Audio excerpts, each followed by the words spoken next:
Bang, Iya kak, tahu nggak sih abses itu apa? abses jerat mantan kali ya kak? Misi bang, Iya. tahu nggak sih abses itu apa? Apa ya? Kutukan mantan kali? Misi bang, Iya kak, kenapa? tahu nggak sih abses itu apa? Hmm, abses ya. Menurut artikel yang saya baca kak, itu abses itu adalah kantong, dia kantong yang berisikan nanah yang diakibatkan karena infeksi. Maka dari itu terjadilah abses namanya bang atau kakak.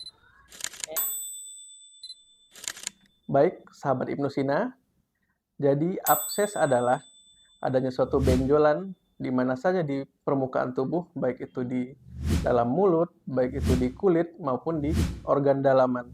Nah, dia berupa benjolan, biasanya disertai dengan warna kemerahan, seringkali juga disertai dengan nyeri ataupun perabaknya yang disertai dengan rasa panas.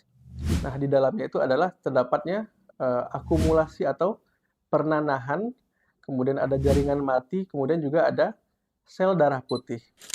Abses ini bermula dari adanya rusaknya jaringan tubuh kita, mulai dari kulit, bisa berawal dari luka lecet, kemudian mungkin karena kebersihan kita yang kurang terjaga, tidak rajin mencuci tangan dengan air dan sabun, kemudian ada benjolan tadi mungkin seperti jerawat, kita pegang, nah kuman yang ada di tangan kita yang mungkin tangan kita kelihatan bersih, tapi padahal sebenarnya ada kuman baiknya. Nah, ketika kita menyentuh bagian benjolan tadi yang awalnya mungkin hanya berupa tanda radang berupa merah, bengkak, rasa panas tadi, nah kuman baik yang ada di tangan kita atau kuku, jari jemari kita pindah ke uh, benjolan tadi, itu akan menjadi kuman patogen atau kuman jahat.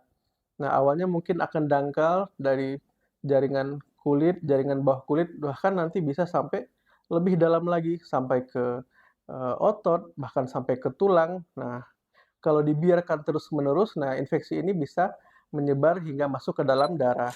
Kalau infeksinya sudah masuk ke dalam darah atau sistemik, nah biasanya akan disertai dengan demam tinggi hingga menggigil, bahkan sampai tidak sadarkan diri.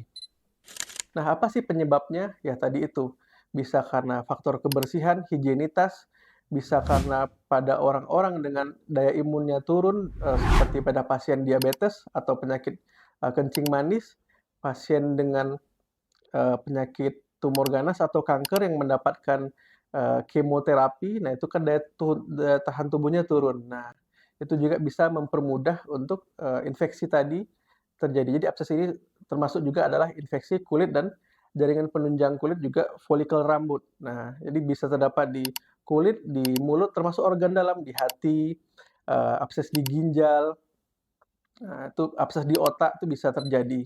Nah, bagaimana penanganannya?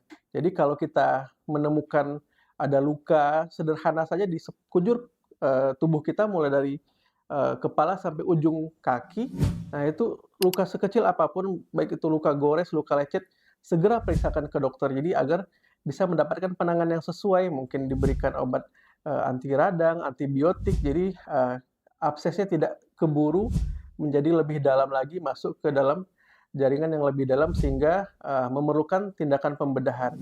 Namun kalau abses tadi sudah luas, kemudian sudah dalam, sudah besar, nah itu biasanya tidak cukup dengan antibiotik saja.